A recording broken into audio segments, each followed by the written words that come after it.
বাংলাদেশে চলমান ভয়াবহ বন্যার মধ্যে ভারত কিন্তু এর মধ্যে ফারাক্কাবাদের 109টি গেট খুলে দিয়েছে। এর ফলে আমাগো বাংলাদেশে কিন্তু একদিনে ঢুকবে 11 লাখ কিউসেক পানি। তো আমরা সবাই এখন সতর্ক হই, যারা উত্তর দক্ষিণাঞ্চলে আছেন তো তারা অবশ্যই বেশি বেশি সচেতন হবেন, কারণ পানি কিন্তু অলরেডি বিপদসীমার উপর দিয়ে যাচ্ছে।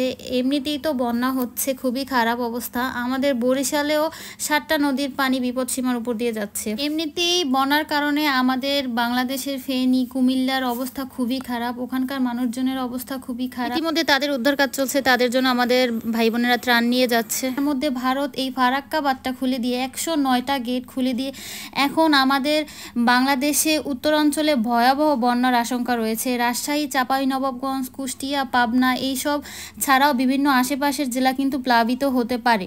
তো আপনারা অবশ্যই এখনই সচেতন হন, যারা এই দিকে আছেন তারা অবশ্যই সচেতন হবেন। যারা রাজশাহী, চাঁপাইনবাবগঞ্জ, কুষ্টিয়ার এই দিকে আছেন তারা অবশ্যই এখনই সতর্ক হয়ে যান।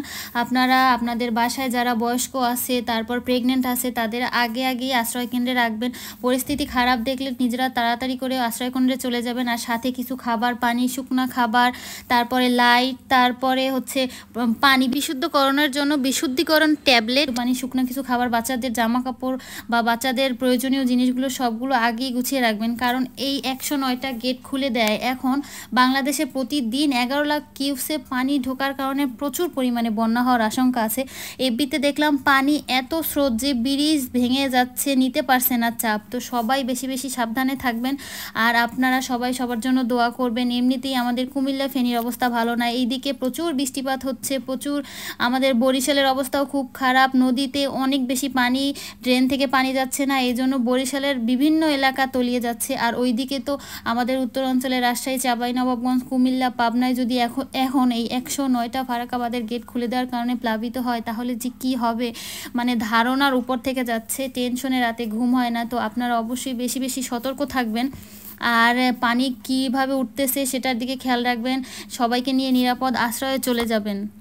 আমাদের বরিশালে তো চারদিকেই নদী, তো পানি রাস্তায় আসলেও, পানি উঠলেও আবার নেমে যায়।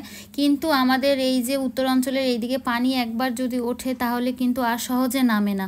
আপনারা যারা নিচু জায়গায় আছেন বা নদীর কাছাকাছি আছেন তারা তো অবশ্যই মানে খেয়াল রাখবেন যে পানি কীভাবে উঠতেছে, বিপদসীমার উপরে আসে না কি হচ্ছে না, সব কিছু দেখে শুনে অবশ্যই তাড়াতাড়ি করে আশ্রয়কেন্দ্রে চলে যাবেন। আর নিতে পারছি না, একটার পর একটা দেশের যে কি হচ্ছে আমাদের, আল্লাহ ভালো জানে আমাদের দেশের যে কি হবে। সবাই বেশি বেশি দোয়া করেন আমাদের দেশটা যেন ঠিক হয়ে যায়, সবাই যেন সুস্থ থাকে, স্বাভাবিক থাকে, সবাই যেন ভালো থাকে। আল্লাহ সেই দোয়াই করি, সবাই ভালো থাকি, সুস্থ থাকি, সবাই সবার জন্য দোয়া করি, নিরাপদ আশ্রয়ে থাকি।